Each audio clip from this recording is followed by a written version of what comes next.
अच्छा, अब देखो यहाँ पर हमारे पास क्वेश्चन वो बोल रहा है कि nitric acid HNO3 and sulphuric acid H2SO4 are strong acids and ethanoic acid CH3COOH are weak acid. ये द वीक एसिड। देखो हमारे पास जो इनऑर्गेनिक एसिड्स होते हैं ना वो स्ट्रॉन्ग एसिड्स होते हैं। ये दोनों इनऑर्गेनिक एसिड्स हैं ना, ठीक है, HNO3 और H2SO4। और जो ऑर्गेनिक एसिड्स होते हैं वो वीक एसिड होते हैं। इथानोइक एसिड जाहिर सी बात है हमारे पास जो है वो ऑर्गेनिक एसिड्स है, तो जो ऑर्गेनिक एसिड्स होते हैं वो वीक एसिड होते हैं। और जो इनऑर्गेनिक एसिड्स होते हैं ना वो स्ट्रॉन्ग एसिड होते हैं, ठीक है। इसी तरीके से मैंने आपको जो है वो इनकी वो टाइप्स ही जो है वो ये बताई थी ना। अब वो बोल रहा है कि 1 mole of each acid is added separately to 1000 cm³ 1000 cm³ का मतलब है 1 dm³ ना। 1000 cm³ का मतलब है 1 dm³ of a distil water to form a diluted solution. All the three acids dissociated in a distilled water। यानी मैंने इन तीनों एसिड्स को जो है वो ऐड कर दिया ना। अब मैं तीनों एसिड्स को ऐड करूंगा तो जो H2SO4 है वो इस तरीके से जो डिसोसिएट हो जाएगा। 2H प्लस, क्योंकि इसके पास दो H हैं, 2H प्लस और SO4 2 माइनस। और जो मेरे पास यहाँ पे HNO3 है उसके पास एक ही H है, तो ये इस तरीके से डिसोसिएट हो जाएगा। और जो इथानोइक एसिड है, जो वीक एसिड है, ये ऐसे होगा CH3COOH है ना। तो इसके साथ जो साइन आएगा वो रिवर्सिबल का आता है, यानी इक्विलिब्रियम का साइन। ये साइन हमें बताता है कि ये वीक एसिड है। से तो ये डिसोसिएट हो जाएगा into CH3CO- plus H plus. सही। अब जो क्योंकि ये वीक एसिड है तो इसके ये डिसोसिएट हो ये होगा तो H प्लस के आयोन्स भी जो है वो कम होंगे। इसको हम बोलते हैं पार्शियल ये डिसोसिएशन। और H2SO4 और HNO3 स्ट्रॉन्ग एसिड्स हैं, तो ये कंप्लीट ये डिसोसिएट होंगे और इनके H प्लस के आयोन्स जो है वो ज्यादा होंगे। सही है। अब वो हमसे पूछ क्या रहा है, state the formula common ion of the common cation produce when each of these three acids dissociates in water. ऐसी बात है, H प्लस आयन होता है ना जो कि ये कॉमन आयन होता है जो हमें ये बताता है कि ये एसिड है। फिर उसके बाद बोले explain in terms of dissociation. Explain in terms of dissociation why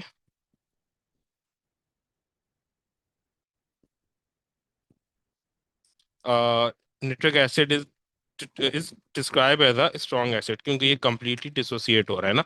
strong acid की डेफिनेशन ही हमारे पास जो ये यही है कि जो कंप्लीटली डिसोसिएट हो। और जो इथानोइक एसिड हो ये वीक एसिड की, अभी मैंने ऊपर ये दोनों चीजें जो है डिस्क्राइब करी हैं, क्योंकि ये पार्शियली जो है ना डिसोसिएट होता है। अब वो बोल रहा है कि state which of these dilute acid will have the highest pH ये वैल्यू। अच्छा देखो ये बड़ी कंफ्यूजन होती है ना यहाँ पे। देखो 0 से लेके 14 तक हमारा पीएच का स्केल होता है, जिसमें 0 से लेके 7 तक हमारे पास एसिड होता है और 7 से लेके 14 तक हमारे पास जो ये बेस होता है। जो एसिड जितना ज्यादा स्ट्रांग होगा उसका पीएच उतना ज्यादा ये कम होगा। और वो 0 की तरफ जो ये चले जाएगा। कोई एसिड जिसका पीएच जो एसिड जितना ज्यादा स्ट्रांग होगा तो वो 0 की तरफ जब वो चले जाएगा उसका पीएच उतना ही ज्यादा जो है वो कम होगा। और जो बेस जितना स्ट्रांग होगा उसका पीएच 14 की तरफ जो है ये जाएगा ना। अल्कली जो होते हैं वो स्ट्रांग जो है ये बेस होते हैं तो उनका पीएच जो है वो टुवर्ड्स 14 होता है। और जो स्ट्रांग ये एसिड्स होते हैं इनऑर्गेनिक एसिड तो उनका जो ये पीएच है वो टुवर्ड्स तो 0 होता है 1 या 2 में। अब अगर मेरे पास कोई वीक एसिड है ना तो उसका भी जो ये पीएच है वो 0 से लेके 7 के बीच में होगा।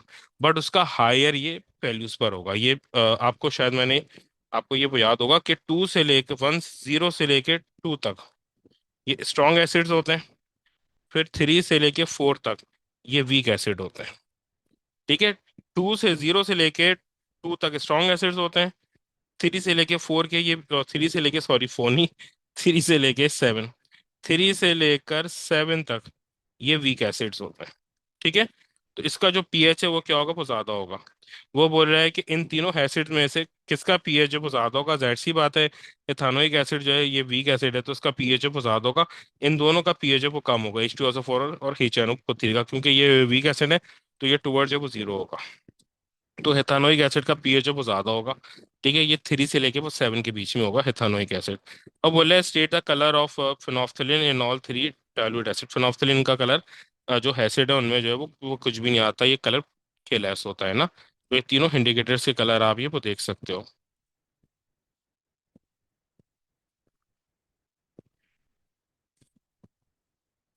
फिर देन उसके ये बात हमारे पास है। वो बोल रहा है कि give the formula of an anion when sulphuric acid dissociated, sulphuric acid H2SO4 जो है वो डिसोसिएट होगा किसमें, 2H+ और SO4 2 माइनस में। तो SO4 2 माइनस हमने यहाँ पे जो वो लिख दिया।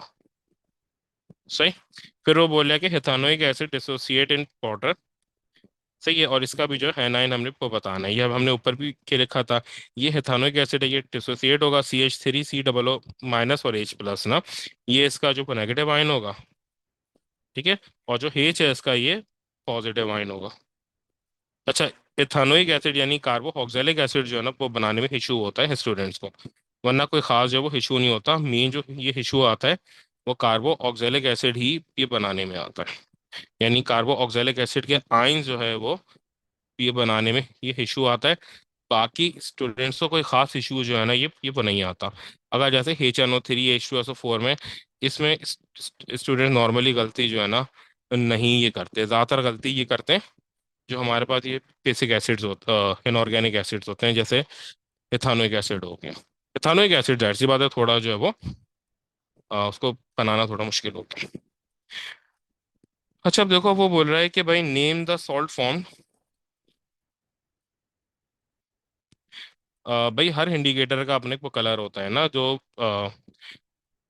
जो हमारे पास थाइमोसिनोफ्थलीन है, इसका वो कलर जो है ये एसिड के साथ जो है यानी बिलो 7, इसका कलर जो है वो कलर प्लेस होता है।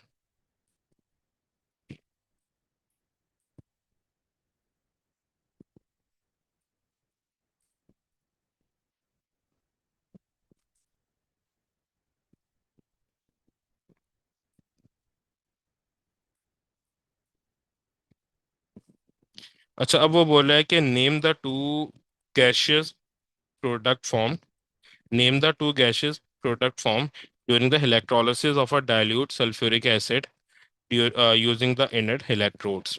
वो बोल रहा है कि भाई मेरे पास टू गैशियस ये प्रोडक्ट बनाओ जबकि डाइल्यूट सल्फ्यूरिक एसिड जो है वो ये डिसोसिएट हो रहा है।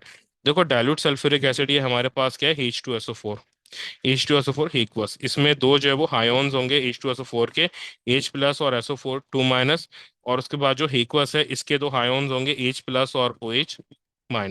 अब देखो हम जब भी इलेक्ट्रोलिसिस वो करते हैं ना, जब भी हम इलेक्ट्रोलिसिस जो के करते हैं तो उसमें यहाँ पे जो है ना हमारे पास कुछ जो होते हैं वो डेड आयोन्स होते हैं। हम जो इलेक्ट्रोलिसिस करते हैं तो इसमें कुछ जो होते हैं हमारे पास जो डेड आयोन्स होते हैं। डेड आयोन्स हमारे पास क्या होते हैं जो कि इलेक्ट्रोलिसिस में ये पार्टिसिपेट करते ही कि नहीं है। उन डेड आयोन्स में हमारे पास सल्फेट आयोन्स होते हैं, नाइट्रेट के आयोन्स होते हैं, NH4+ अमोनियम आयोन्स होते हैं, कार्बोनेट CO3 2 माइनस के आयोन्स होते हैं, PO4 3 माइनस के आयोन्स होते हैं। ये वो आयोन्स होते हैं जो कि पार्टिसिपेट करते ही नहीं है ये इलेक्ट्रोलिसिस में। सही है। ये किसी भी इलेक्ट्रोड के ऊपर डिपॉजिट ये वो नहीं होते। सही। तो यहाँ पर हमारे पास अगर मैं ये को देखूं तो एक ही जो है वो पॉजिटिव आयन है, क्योंकि H2SO4 ने भी He के प्लस दिया है और हेक्वस ने भी H+ जो है ये प्रोड्यूस किया है। तो दोनों ने H ये प्लस ये प्रोड्यूस किया है, तो कैथोड पर H+ ही जब ये हो जाएगा और हाइड्रोजन जब वो बना देगा। इसकी इक्वेशन क्या होगी, इक्वेशन होगी ये 2H+, ये कैथोड पे गया, दो इलेक्ट्रॉन गेन करे और H को 2 में ये वो चेंज हो गया। ये इक्वेशन है हमारे पास किसकी, H+ की। ठीक है, ये कैथोड के ऊपर ये हो गया है। और नेगेटिव आयन यहाँ पे सिर्फ एक ही है, क्योंकि SO4 2 माइनस और ये डेड आयन है। जितने भी ये कॉम्प्लेक्स आयन्स होते हैं अपार्ट फ्रॉम OH, ये कोई भी जो है ये इलेक्ट्रोलिसिस में ये पार्टिसिपेट नहीं वो करते हैं। ठीक है। सिर्फ एक OH ऐसा ये कॉम्प्लेक्स आयन है जो कि इलेक्ट्रोलिसिस में ये पार्टिसिपेट ये करता है। अब देखो यहाँ पर ये हमारे पास इसकी इक्वेशन क्या होती है, OH की 4OH- ये जाएगा हैनोड पे, ये चार इलेक्ट्रॉन जब ये लूज करेगा क्योंकि हैनोड पे ऑक्सीडेशन होती है, और ये बनाएगा 2H2O+O2। तो यहाँ पे जो प्रोडक्ट हमारा है वो O2 है। उसने क्या पूछा है, उसने ये गैशियस प्रोडक्ट के बारे में पूछा। उसने ये हमसे नहीं कि पूछा कि भाई आयन कौन सा है, ये उसने हमसे नहीं पूछा कि इक्वेशन क्या है। देखो यहाँ पे ना ये पूरी इक्वेशन है, 4OH- के वो 4 इलेक्ट्रॉन 2H2 और ये O2, ये पूरी इक्वेशन है। ठीक है, ये पूरी हमारे पास जो है वो इक्वेशन है। और ये जो OH- है ये आयन है, ये प्रोडक्ट नहीं है। प्रोडक्ट क्या है मेरे पास, O2 है। प्रोडक्ट क्या है मेरे पास, प्रोडक्ट मेरे पास O2 है। सही। तो इस चीज का ना ध्यान हमें रखना होता है कि हमारे पास जो है ये प्रोडक्ट क्या है, इक्वेशन क्या है और आयन क्या है। अगर हम यहाँ पे ओ एच माइनस ये लिख दोगे ना तो वो कैंसिल आउट ये कर देगा। O H minus, O H वो माइनस नहीं वो लिखना है यहाँ पे। फिर वो बोले name the salt. H two O by product है ना, एच टू ओ तो एक आपके पास सॉल्यूशन है, एक्वस ये वो सॉल्यूशन है ना। तो एच टू ओ तो वो सॉल्वेंट है आपके पास, एच टू ओ ये प्रोडक्ट के थोड़ी होगा, क्योंकि आप तो ये बात ही डाइल्यूट ये वो सॉल्यूशन की कर रहे हो ना। तो एच टू ओ तो यहाँ पर क्या होगा, ये बाय ये प्रोडक्ट हमारे पास होगा। अब बोले name the salt form when the calcium react with the ethanoic acid. जब कैल्शियम इथेनोइक एसिड के साथ रिएक्ट करेगा तो कौन सा सॉल्ट हमारे पास जो वो बनेगा। देखो यहाँ पर कैल्शियम हमारे पास क्या कर रहा है, कि रिएक्शन कर रहा है इथेनोइक एसिड के साथ। ठीक है। अब देखो कैल्शियम और इथेनोइक एसिड के यानी मेटल और एसिड का सीधा सा जो है कि रिएक्शन होता है, जिसमें जो हमारा मेटल है वो हाइड्रोजन को रिप्लेस जो है कि कर लेता है।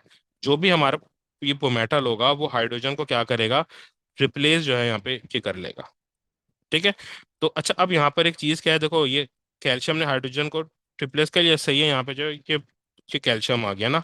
बट कैल्शियम के ऊपर +2 होता है चार्ज, और ये इथेनॉइड आयन है इसके ऊपर -1 चार्ज है। तो यहाँ पर हमें दो इथेनॉइड आयन जो कि चाहिए होंगे, सही। तो अब यहाँ पर इसका ये नाम क्या होगा, इसका नाम होगा कैल्शियम इथेनॉइड। अगर आपको इस इक्वेशन बनाने में इशू हो रहा है तो ये आपको मैं बना के को दिखा देता हूँ ना। देखो यहाँ पर ये जो वो कैल्शियम है, ये सीधा सा क्या करेगा, ये इस एच को रिप्लेस जो कि कर लेगा ना। तो ये हमारे पास क्या बनना था, CH3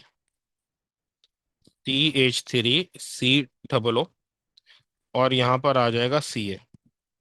बट Ca पे जो है ना +2 वो चार्ज होता है, और इसके ऊपर जो -1 चार्ज है, तो हमें ये दो CH3 जो को चाहिए होंगे इसके चार्ज को ये बैलेंस करने के लिए, सही। और बाय प्रोडक्ट हमारे पास आएगा H2, नॉट H2 हो। तो यहाँ पे भी हमारे पास लग जाएगा पीछे 2, सही। तो अब जो ये हमारे पास बना है ये है कैल्शियम इथानोएट, इसका नाम है इथानोएट। और पीछे आ गया वो कैल्शियम जो कार्बोक्सिलिक का एसिड जो आयन होता है ना। ये मैंने इससे पहले भी आप लोगों को बताया, जैसे C+O- है कार्बोक्सिलिक का आयन, इसको बोलते हैं होएट। इसको क्या बोलते हैं, होएट। अगर इसके पीछे अगर इसके पास दो कार्बन है तो ये हो जाएगा इथानोएट, ये क्या हो जाएगा इथानोएट। अगर तीन कार्बन इसके साथ हैं C2H5 C+O- है तो ये हो जाएगा प्रोपेनोएट, सही। तो ये मेरे पास इथानोएट है और उसके साथ वो कैल्शियम है, तो ये हो गया कैल्शियम इथानोएट। फिर देन उसके बाद हमारे पास है, वो बोल रहा है कि भाई aluminium nitrate, aluminum nitrate AlNO3 is made when the dilute nitric acid reacts with the aluminum hydroxide AlOH3. Aluminum hydroxide act as a base in this reaction to find the term base। वो बोले कि base का मतलब क्या होता है, that accept H+। Acid वो है जो H+ लूज करता है, और बेस कौन है जो H+ एक्सेप्ट करता है। एसिड कौन है जो H+ जो लूज करता है, एसिड कौन है जो H+ लूज करता है, और बेस क्या है जो H+ को एक्सेप्ट जो है वो जो करता है, वो हमारे पास क्या होता है, वो बेस होता है। यानी कि दोनों अपोजिट है ना, दोनों बिल्कुल ही एक को दूसरे से क्या है, दोनों बिल्कुल ही एक को दूसरे से अपोजिट है। अच्छा फिर देन इसके बाद,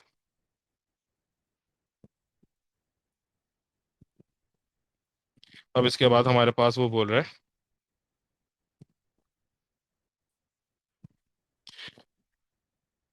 AlOH3 is not an alkali state, what this tells you about the solubility of AlOH3। अच्छा अब देखो उसने पहले तो मुझे क्या बोल दिया कि AlOH जो है वो एज एन एसिड की तरह ये रिएक्ट कर रहा है ना। उसने कहा है ना कि aluminium nitrate is made when the nitric acid react with the aluminium hydroxide. उसने कहा है कि हमारे पास जो रिएक्शन हो रहा है एल्यूमिनियम हाइड्रोक्साइड का HNO3 से ना, जो रिएक्शन हो रहा है उससे हमारे पास क्या बन रहा है, एल्यूमिनियम को नाइट्रेट। अब यहाँ पर उसने कहा है कि एल्यूमिनियम हाइड्रोक्साइड जो है वो एज ए बेस की तरह जो है ना रिएक्शन वो कर रहा है।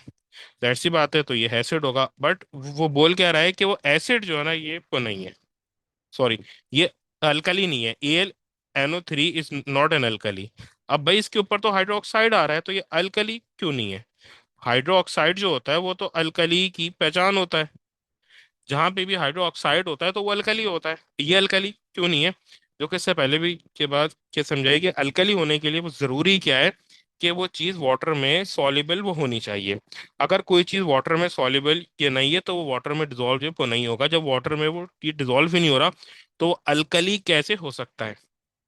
जब वो वाटर में डिजोल्व ही नहीं हो रहा तो वो अल्कली कैसे ये हो सकता है?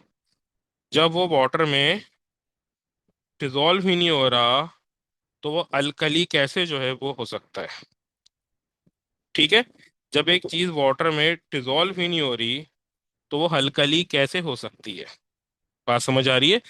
अल्कली अल्कली होने के लिए वाटर में डिजोल्व होना तो जरूरी है। अगर वो वाटर में डिजोल्व होगा, जैसे मेरे पास NaOH है, ये वाटर में जो डिजोल्व होता है Na+ और OH- रिलीज के करता है। तो अल्कली की शर्त हमारे पास क्या है कि वो वाटर में जब डिजोल्व हो तो OH- आयन जो है वो रिलीज के करे।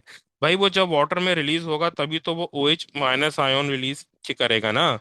जब वो वाटर में डिजोल्व ही नहीं होगा तो वो H+ आयन कहाँ से करेगा रिलीज? अब होता क्या है, मेटल एल्यूमिनियम के जितने भी ऑक्साइड्स या हाइड्रो ऑक्साइड्स होते हैं ना, एल्यूमिनियम के जितने भी ऑक्साइड्स या हाइड्रो ऑक्साइड्स होते हैं ये हेम्फोटेरिक होते हैं। हेम्फोटेरिक हमारे पास वो ही स्पीशी है जो कि सॉलिड या जो कि ना तो एसिड होता है ना बेस होता है, वो सामने वाले को देख के अपना नेचर जो है डिसाइड के करता है। जैसे ये एल्यूमिनियम ये हाइड्रो ऑक्साइड है ना, अभी इसके वो सामने कि कौन आया, एसिड, नाइट्रिक एसिड, तो ये क्या बन गया, बेस। अगर इसके सामने बेस आता जैसे अमोनिया आता तो ये बन जाता है एसिड। तो जो हेम्फोटेरिक होते हैं वो वाटर में इनसॉल्युबल होते हैं। जो हेम्फोटेरिक होते हैं, हेम्फोटेरिक जो है वो ये वाटर में इनसॉल्युबल होते हैं। क्योंकि वो ये वाटर में इनसॉल्युबल होते हैं तो वो जब वो वाटर में डिजोल्व ही नहीं हो रहे तो वो OH- आयंस कहाँ से रिलीज के करेंगे? सही है। तो इसलिए जो जितने भी हेम्फोटेरिक होंगे वो इनसॉल्युबल हैं। अब यहाँ पर हमें ये पता कि कैसे चल रहा है कि एल्यूमिनियम हाइड्रोक्साइड इनसॉल्युबल है, यानी हेम्फोटेरिक है। तो पता है इस बताने से चल रहा है, उसने यहाँ पे कि क्या बोला है, इस चीज को ये गौर से सुनो। Aluminium hydroxide act as a base in this reaction, यानी कि वो एज ए बेस की तरह जो है रिएक्शन कर रहा है। लेकिन वो यानी कि यहाँ पर एज ए बेस की तरह रिएक्शन ये कर रहा है, ये नहीं कि लिखा हुआ कि ये बेस है। फिर उसने पार्ट 2 में ये बात ये बोल दिया कि ये अल्कली के नहीं है। भाई अगर हाइड्रोक्साइड आ रहा है तो वो लाजमी अल्कली होगा, और अगर उसके पास हाइड्रोक्साइड आ रहा है और वो अल्कली के नहीं है तो वो 100% एम्फोटेरिक है। सही है। तो ये हेम्फोटेरिक ये हमारे पास है, एल्यूमिनियम के जितने भी ऑक्साइड या हाइड्रो ऑक्साइड्स आते हैं वो सारे के सारे हेम्फोटेरिक होते हैं। हमारे ये कोर्स में भी है। जिंक ऑक्साइड, जिंक के जितने भी ऑक्साइड ये हाइड्रो ऑक्साइड्स होंगे वो एम्फोटेरिक होंगे। और एल्यूमिनियम के जितने भी ऑक्साइड्स और हाइड्रो ऑक्साइड्स होंगे ये एम्फोटेरिक होंगे। ये मैंने आपको जब ये ऑक्साइड्स के बारे में वो बता रहा था तो ये बताया था आपको से। तो हमारे पास ये क्या होगा, ये इनसॉल्युबल होगा। सॉल्युबिलिटी इसकी क्या होगी, इनसॉल्युबल, क्योंकि हेम्फोटेरिक है। अब वो बोला है कि name one other compound which forms aluminium nitrate when added to the nitric acid. अभी मैंने ये बताया ना, एल्यूमिनियम ऑक्साइड, एल्यूमिनियम ऑक्साइड और एल्यूमिनियम हाइड्रोक्साइड दोनों का नेचर जो है वो सेम होता है। एल्यूमिनियम के दोनों ऑक्साइड और दोनों हाइड्रो ऑक्साइड जो हैं दे आर एम्फोटेरिक। सही। अच्छा, फिर उसके ये बाद हमें बोला है कि the oxide number of oxygen atom in the aluminium nitrate is -2। The formula for the aluminium ion in AlNO3 3+ is Al3+, यानी कि जो एल्यूमिनियम है वो Al3 के प्लस है, जो एल्यूमिनियम है वो Al3 ये प्लस है। और जो हमारे पास जो एल्यूमिनियम है वो Al3+ है। ये जो है ये एल्यूमिनियम 3 के प्लस है, और इसके साथ ये जो है ये एल्यूमिनियम 3+ है। और जो ऑक्सीजन है वो ऑक्सीजन 2 माइनस है। सही। वो बोले determine the oxidation number of atoms in aluminium NO3 3। ठीक है। वो बोले कि नाइट्रोजन पे कौन सा जो है वो चार्ज होगा। अब देखो यहाँ पे ये करके वो दिखा देता हूँ। काफी आसान सी जो ये चीज होती है ना हमारे पास। देखो मेरे पास ये है एल्यूमिनियम क्यूब नाइट्रेट ना, AlNO3 ये मेरे पास है। तो यहाँ पे ना, अब अगर आप यहाँ पे ये देखो तो एल्यूमिनियम के ऊपर चार्ज कौन सा है, +3, उसने मुझे ये बता दिया। नाइट्रोजन का चार्ज मुझे नहीं ये पता, तो ये हो गया एक्स। प्लस एक ऑक्सीजन पे कितना है, -2। तो तीन ऑक्सीजन पे के कितना होगा, ऑक्सीजन जो है तीन है यहाँ पर, तो ये हो जाएगा -6। तो तीन ऑक्सीजन पे कितना है, -6 जो है यहाँ पे वो चार्ज है। तो मैं इसको -6 ही जो है ये लिख दूंगा, ठीक है। और फिर बाहर क्या हो रहा है, थ्री क्या हो रहा है, मल्टीप्लाई हो रहा है इन सब से ना, ये बाहर इन सब से क्या हो रहा है, मल्टीप्लाई हो रहा है। सही।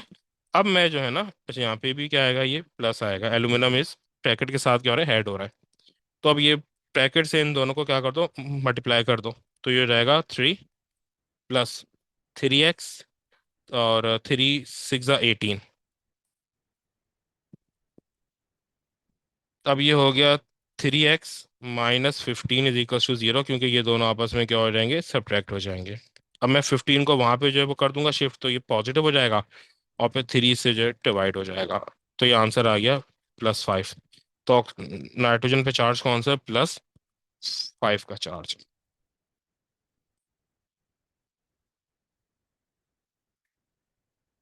अच्छा अब देखो यहाँ पर हमारे पास है, वो बोला है कि दिस क्वेश्चन इज अबाउट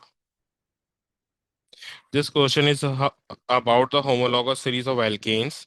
अच्छा, जो कलर चेंज में जिन स्टूडेंट्स को इश्यू है, तो मैं एक शीट शेयर कर दूंगा, भाई आप लोग मुझे एक मैसेज कर देना स्नैन की रात में ना, कि सर आप मुझे शीट शेयर कर दें, तो मैं ये ग्रुप पे शीट शेयर कर दूंगा, उसमें सारे के सारे जो है ना ये कलर, ये वो चेंजेस हैं। वो बोले this question is about the homologous series of alkene.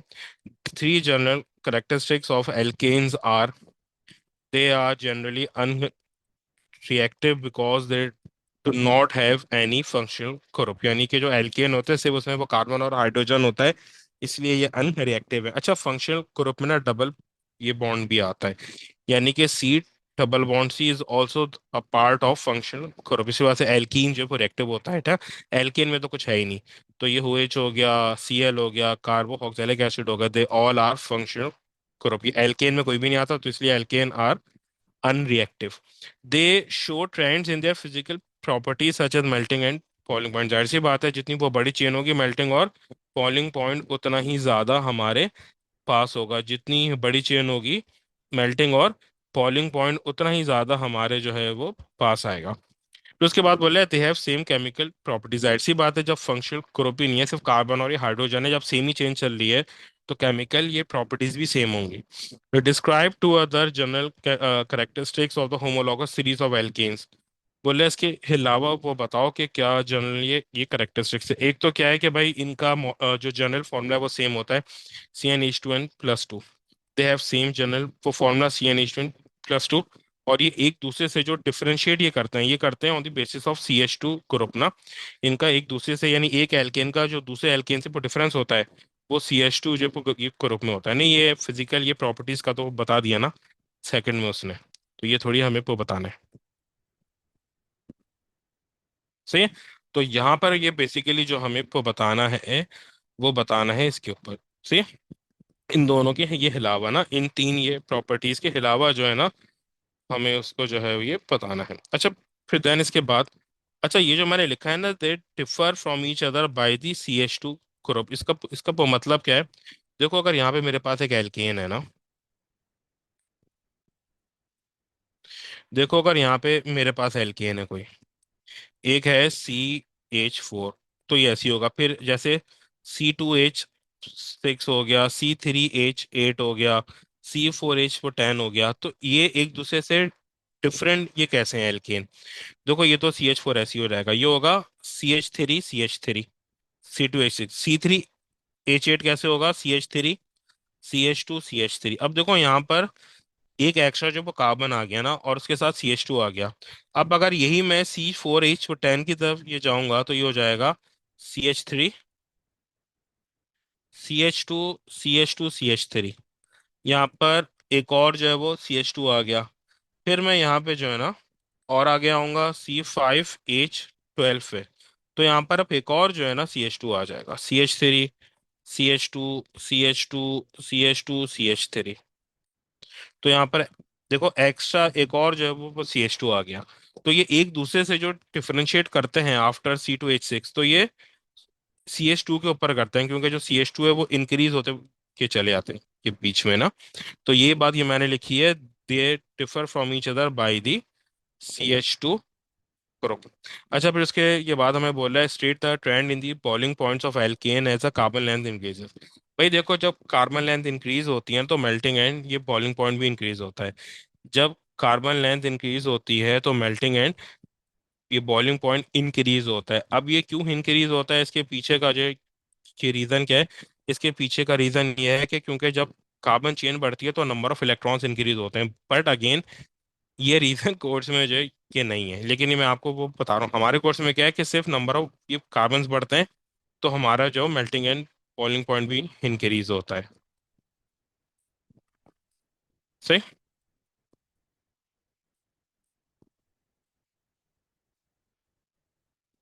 अगर आप अभी ये हेस में वो जाओगे आगे तो फिर आप इसी तरीके से ये पढ़ोगे ना कि मेल्टिंग एंड बॉइलिंग पॉइंट भी इंक्रीज हो रहा है।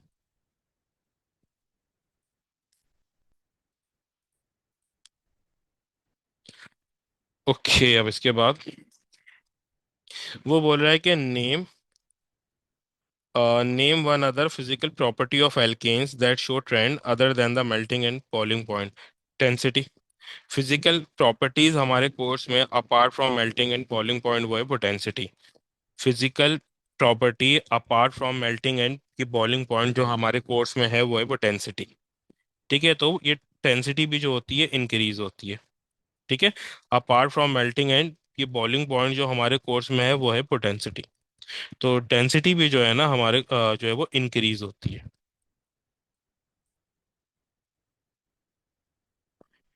अच्छा, डेंसिटी और मेल्टिंग एंड ये बॉइलिंग पॉइंट इनका सेम जो रिलेशन है, विस्कॉस विस्कोसिटी इस तरीके से कोर्स में नहीं है। हमारे ये पढ़ा दी जाती है लेकिन इस तरीके से कोर्स में जो है कि नहीं है।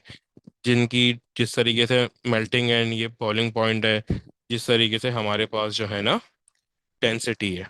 विस्कोसिटी का पता है वो मतलब क्या होता है? विस्कोसिटी का वो मतलब है कि कोई चीज कितना जो है ना वो फ्लो कर रही है, कितनी आसानी से। यानी वो जितना ज्यादा विस्कस होगा उतनी मुश्किल से वो फ्लो जो है ना ये करेगा।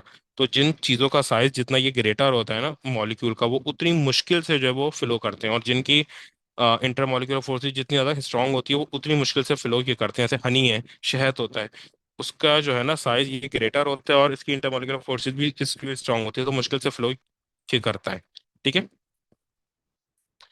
फिर उसके बाद हमारे पास है, अच्छा ये डेंसिटी है। डेंसिटी क्या होती है? वही रिलेशन है जो मेल्टिंग एंड ये बॉइलिंग पॉइंट का है कि जितना ज्यादा मैं चेन को इंक्रीज करूंगा उतनी ज्यादा वो डेंसिटी भी की बढ़ जाएगी। वो बोला है state why alkanes are describe as saturated. अच्छा, ये काफी ये हर साल आता है कि सैचुरेटेड क्या है, अनसैचुरेटेड क्या है।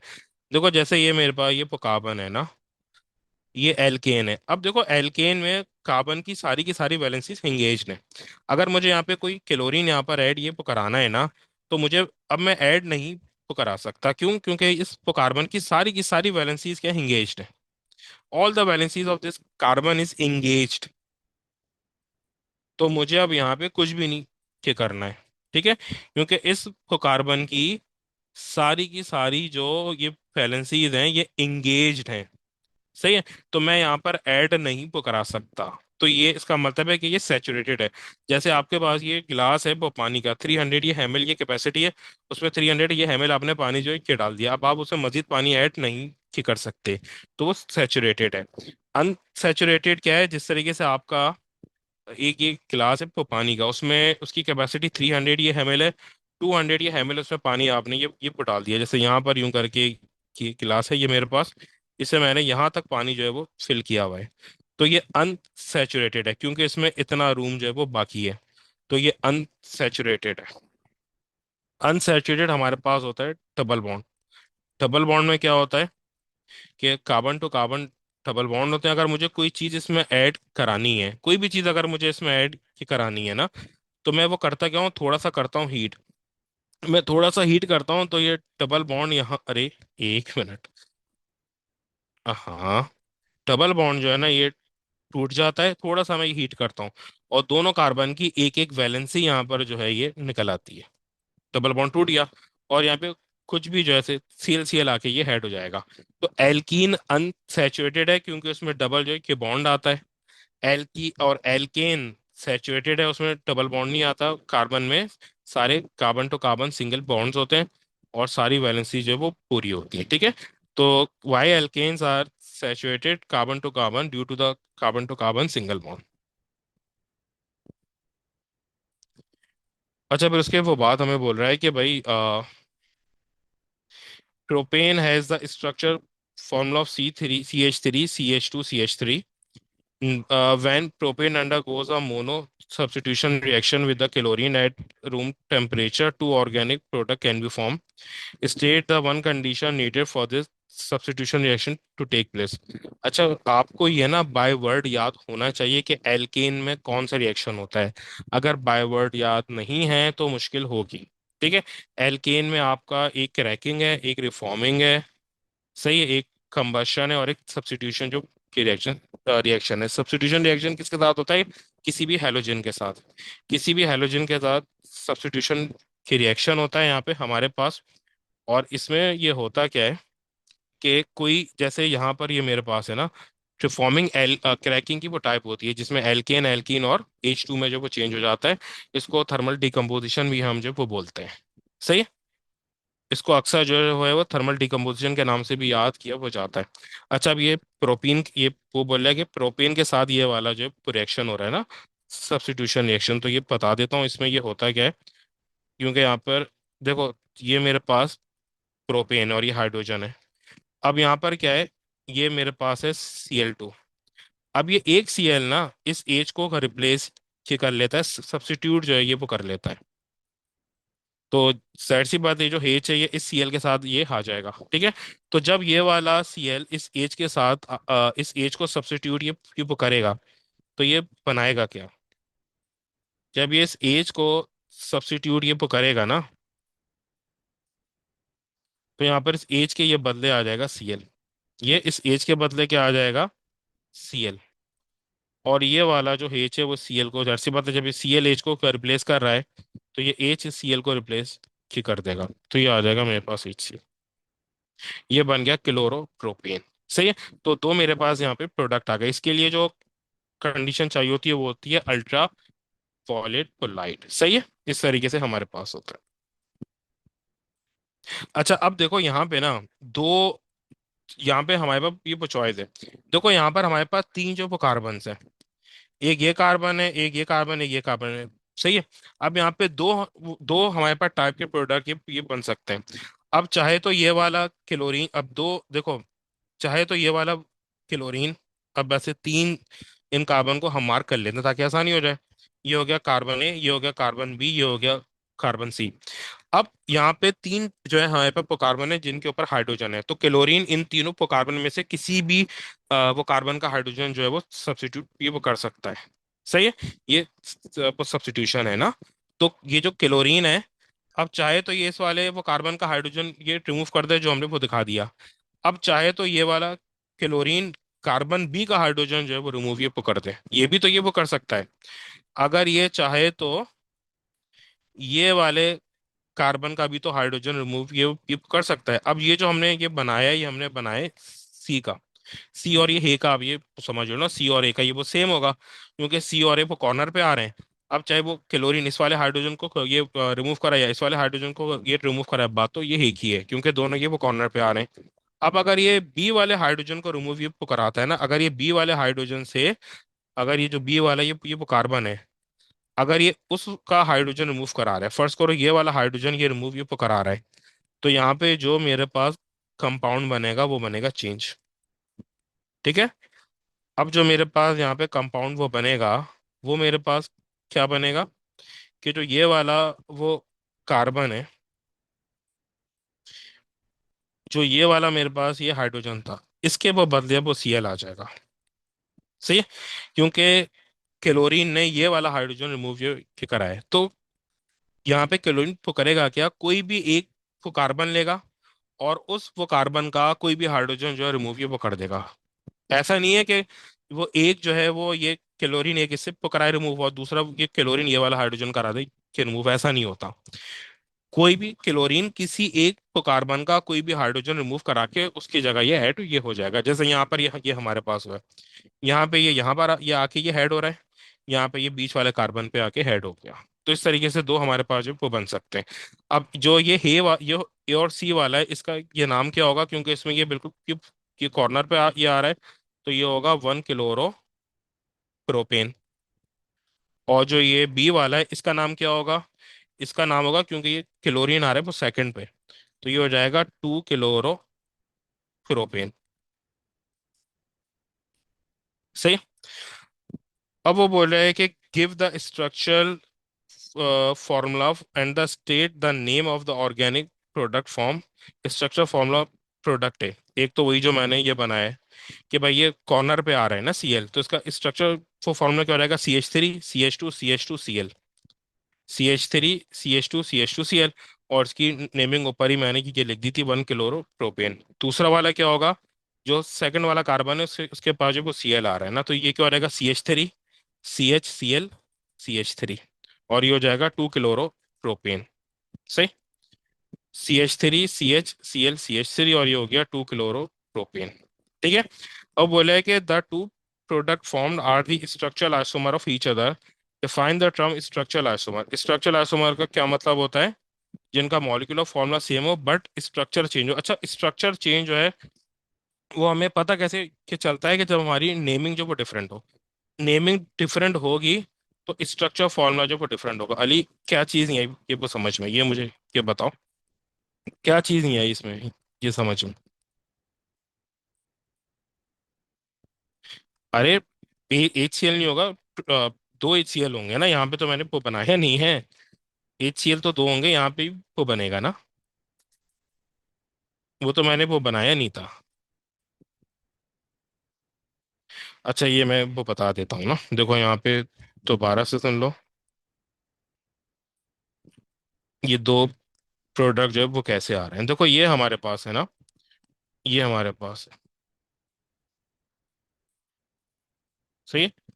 ये हमारे पास है ना, ये प्रोपेन है। अगर नहीं समझ आ रहा तो ठीक है, ये हमारे पास क्या है, प्रोपेन है। अब देखो हमारे पास तीन यहाँ पे जो है ये कार्बन है, वन A B और C। तीन तो कार्बन हमारे पास है। अब क्लोरीन जो है ना, वो दो, अच्छा देखो A और C तो सेम है। अब क्लोरीन चाहे A के ऊपर अटैक करे या C के ऊपर ये अटैक करे, वो सेम है। क्यों? क्योंकि दोनों जो वो कॉर्नर पे आ रहे हैं। सही है? तो अब अगर A और C की हम बात करते हैं, अगर क्लोरीन A है वो C पे आ रहा है। देखो जैसे क्लोरीन अगर ये वाला हाइड्रोजन को रिमूव ये कर रहा है ना, C का जो हाइड्रोजन है इसको रिमूव ये कर रहा है, तो ये क्या बन जाएगा हमारे पास, ये बन जाएगा यूं करके CH3 CH2, यानी CH3 CH2। और यहाँ पे इस हाइड्रोजन को कर देगा रिमूव, तो ये हो जाएगा CH2Cl। सही है, ये हो गया CH2Cl। अब इसकी वो नेमिंग क्या होगी, 1 क्लोरो प्रोपेन, क्योंकि ये कॉर्नर पे आ रहा है। ठीक है।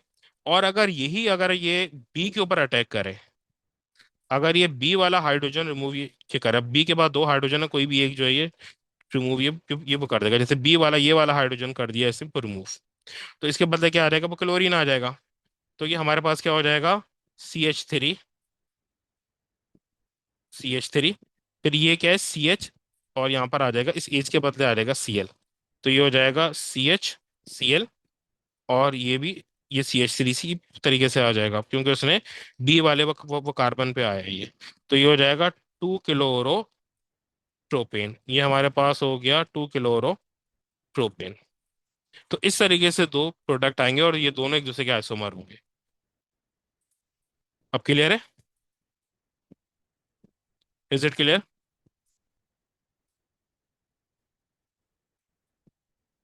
अली बेटा, ये वो क्लियर है?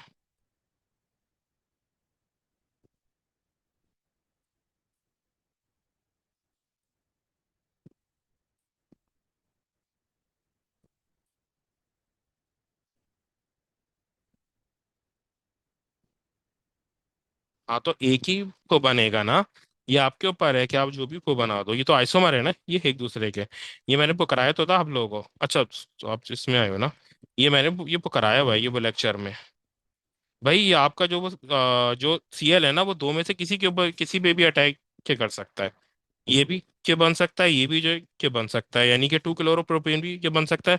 1 किलो ये क्लोरोप्रोपेन भी जो है के बन सकता है। ये आपके ऊपर है कि आप कहाँ पे जो ना एच को ये अटैक को करवा रहे हो, वैसे बनेगा एक ही। आप एक ही जो है ये बनाओगे, लेकिन इन दोनों में से कोई भी एक जो ये बन सकता है, बनेगा एक ही, लेकिन इन दोनों में से कोई भी जो है ना आप एक जो वो ये बना सकते हो। सही। अच्छा, फिर इसके बाद हमारे पास है, वो बोल रहा है कि compound E shown in the figure 6.1 is an ester. अब जो हमें कंपाउंड ई शोन हो रहा है ना, ये एस्टर है हमारे पास। अब देखो इसमें ये होता क्या है, अभी ये सुन लो। ये जो ये हमारे पास ये हेस्टर है, CH3 CH2 CH2, सी डबल बॉन्ड हो CH3 CH2। अब देखो होता क्या है, ये वाला जो ये पार्ट होता है ना, ये जो कार्बन चेन वाला वो पार्ट होता है, ये होती है ये होता है मेरा वो कार्बन चेन। ये होता है मेरा हल्काइल, जो ऑक्सीजन के वो साथ होता है एस्टर में। और ये सी डबल बॉन्ड वो होता है मेन एस्टर, यानी मेरा फंक्शनल जो ग्रुप। ठीक है। अब इसमें जो ये वाला वो पार्ट है ना, जो कार्बन चेन वाला पार्ट है, ये आता है कार्बोक्सिलिक एसिड से। और जो हल्काइल वाला पार्ट है वो आता है अल्कोहल से। यानी कि अगर मैं वो कहूँ कि भाई ये वाला जो वो पार्ट है ना, ये आया है कार्बोक्सिलिक एसिड से, जो कार्बन चेन वाला पार्ट है। और जो ये अल्काइल वाला पार्ट है, ये आता है अल्कोहल से। ठीक है। अब वो बोल रहा है कि on the figure 6.1 draw circle around the atoms which make up the extra linkage. तो इन्होंने एस्टर लिंकेज जो वो बनाए, जिनको मैंने ग्रीन कलर से शो कर दिया है, ये एस्टर जो वो लिंकेज है। ये मेरे पास है वो कार्बन चेन, और ये है मेरे पास अल्काइल, और ये है मेरे पास एस्टर लिंकेज। सही। अब इसकी नेमिंग सुन लो, सबसे ज्यादा इशू जो इसकी नेमिंग में होता है। जब मैं करा रहा था, आप लोगों को याद होगा कितना इशू हुआ था। अब इसकी नेमिंग सुन लो। अब जब मैं इसकी नेमिंग करने ये बुझाऊंगा ना, तो सबसे पहले मैं ये देखूंगा अल्काइल ये ग्रुप को, फिर मैं देखूंगा वो कार्बन चेन को, फिर मैं देखूंगा एस्टर को। अब इसमें हल्काइल जो कि कौन सा है, दो वो कार्बन वाला हल्काइल है। सही है। तो इसको इसका नाम क्या होगा, हिथाइल। तो मैंने लिख दिया हिथाइल। सबसे पहले मैंने क्या लिख दिया, हिथाइल। फिर उसके बाद मैं देखूंगा वो कार्बन चेन को। कार्बन चेन में वो कार्बन जो वो कितने हैं, चार। और सारे के सारे सिंगल जो वो बॉन्ड वाले हैं। चार वो कार्बन है, सारे के सारे सिंगल ये बॉन्ड वाले हैं, तो ये हो जाएगा ब्यूटेन। ये हो जाएगा ब्यूटेन। फिर उसके बाद में आऊंगा वो थर्ड पे फंक्शनल के ग्रुप पे, ये कौन सा है, एस्टर का जो है होइट। तो ये हो गया ब्यूटानोइट। तो इसकी नेमिंग क्या हो गई, इथाइल ब्यूटानोएट। सही है। सबसे पहले मैंने वो क्या देखना है, सबसे पहले अल्काइल को मैंने यहाँ पे क्या देखना है, जो ये ऑक्सीजन के साथ होता है सिंगल के बॉन्ड वाला, ये अल्काइल होता है, यानी ब्रांच होती है। और अल्काइल कौन सा है, हिथाइल वाला, वो मैंने यहाँ पे ये वो लिख दिया। सेकंड, फिर मैंने देखा ये कार्बन चेन का जो ये सी डबल बॉन्ड ये हो के साथ सारे ये कार्बन होते हैं, ये होती है वो कार्बन चेन। यहाँ पर चार हमारे पास वो कार्बन है, तो ब्यूट। और सारे के सारे ये आपस में वो कनेक्टेड है बाय वो सिंगल बॉन्ड, तो ये हो जाएगा ब्यूटेन। तो ये हो गया ब्यूटेन, ये मैंने यहाँ पे ये लिख दिया सेकंड। फिर थर्ड मैंने को देखना है कि ये एस्टर, एस्टर को बोलते हैं होएट, तो मैंने लिख दिया होएट। तो ये हो गया हिथाइल ब्यूटानोएट। क्लियर। फिर उसके ये बात बोल रहा है कि deduce the empirical formula compound. Empirical formula निकालना सबसे ये आसान होता है। क्या मतलब, भाई जितने भी आपके आप इसका सबसे पहले मॉलिक्यूलर फॉर्मूला जो है ना वो बना लोगे। मॉलिक्यूलर ये फॉर्मूला क्या है, यहाँ पे कार्बन कितने हैं, 1 2 3 4 5 6। सिक्स जो है ना यहाँ पे ये कार्बन है। हाइड्रोजन जो यहाँ पे कितने हैं, 3 2 2, ये हो गए वो 7। और 2 और 3, ये हो गए टोटल 12। 7 और 5 12, तो 12 हाइड्रोजन हो गए। ऑक्सीजन कितने हैं, 2 यहाँ पर ऑक्सीजन है। तो ये हो गया C6H12O6। अब इसको आपस में जब सॉल्व कर लो, 6 पंजा 6, 6 2 जा 12, 6 पंजा 6। अच्छा नहीं, सॉरी सॉरी सॉरी, ये ब्लंडर कर दिया। ऑक्सीजन तो सिर्फ दो है, सॉरी। ऑक्सीजन तो दो है ना। तो 2 1 जा 2, 2 6 जा 12, एंड 2 3 जा 6। हाँ, ये मैंने सही कर दिया। तो हमारे पे एम्पेरिकल फॉर्मूला क्या हो जाएगा, C3H6 हो। सही। फिर देन उसके बाद हमारे पास है कि compound E is produced when two different compounds react together in the presence of a catalyst. Name the two compounds that react together to produce E. अभी मैंने एक्सप्लेन किया है ना कि ये वाला जो वो पार्ट है, ये आता है हेल्को कार्बोक्सिलिक एसिड से। और ये वाला पार्ट आता है अल्कोहल से। सही है। ये वाला जो पार्ट है सी डबल बॉन्ड हो वाला पार्ट, स्टार्टिंग से, ये आता है कार्बोक्सिलिक एसिड से।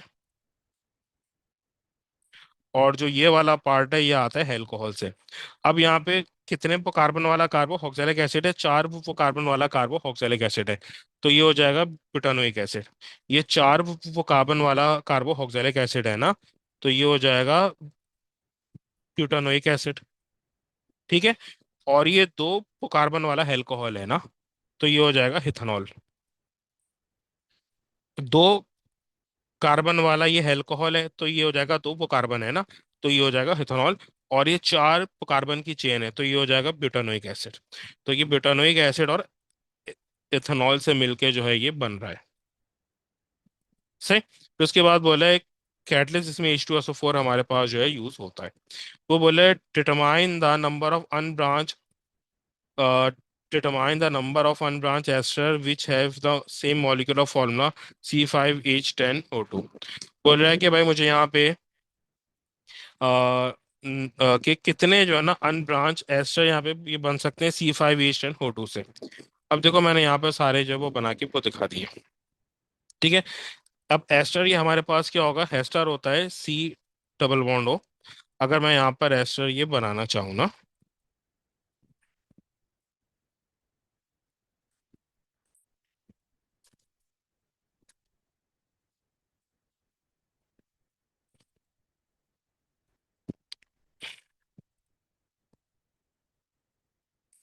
देखो ये मेरे पास जो है वो एस्टर होता है, यानी कि C डबल बॉन्ड O, और ये O के साथ कार्बन चेन होना बहुत जरूरी है।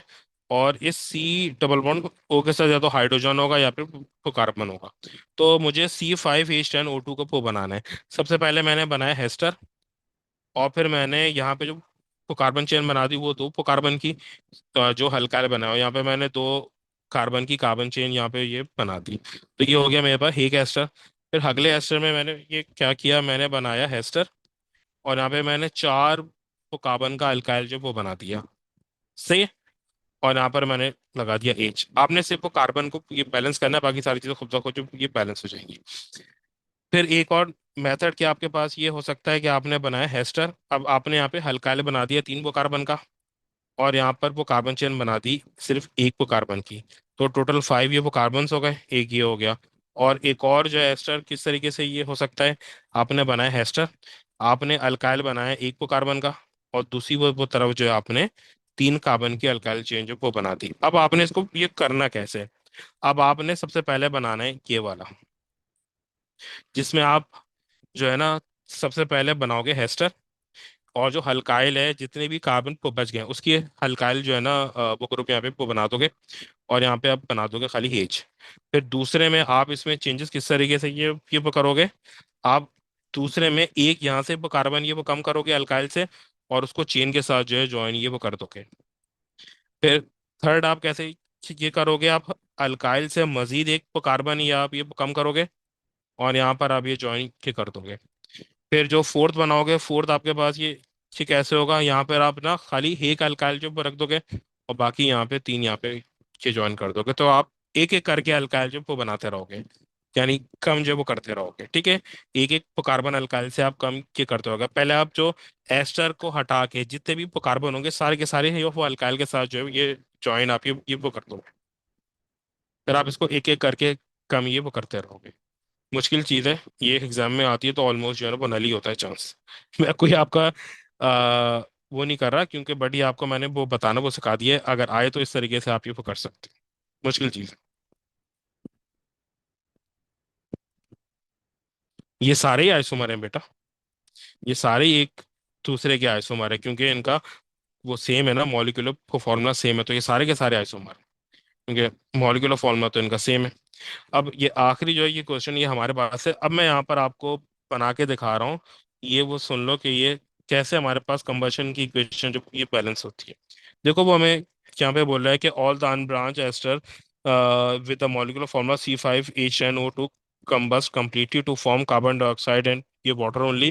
Right the simple equation for the complete combustion of this. Complete combustion बोल रहे हैं ना, तो C5HNO2 ऑक्सीजन के साथ ये रिएक्शन करेगा और क्या बनाएगा CO2 + H2O। अब आपने इसको जो है बैलेंस करना है, तो आप इसको यहाँ पे ये बैलेंस किस तरीके से ये करोगे आप? इसको आप इस तरीके से बैलेंस करोगे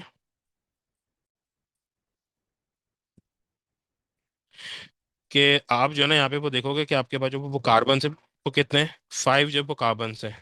तो आप यहाँ पे 5 अप्लाई जो है ये वो कर दोगे CO2 के साथ।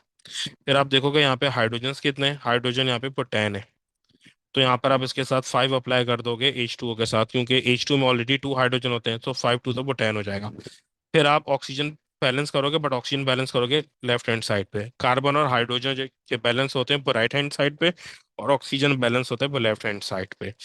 अब आप देखोगे भाई यहाँ पर ऑक्सीजन कितने हैं, 5 टू द 10, 10 ऑक्सीजन CO2 के पास है, प्लस H2O के पास कितने हैं, 5 × 1 यानी कि 5 ऑक्सीजन है। तो टोटल ऑक्सीजन कितने हो गए, 15। 15 ऑक्सीजन हो गए। अब 15 आपने को बैलेंस करने होती है वो लेफ्ट हैंड साइड।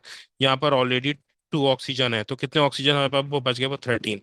तो आप यहाँ पे 13/2 अप्लाई जो वो कर दोगे। तो 2 से 2 जब वो कैंसिल हो जाएगा, और 13 ऑक्सीजन जो वो ये बच जाएंगे।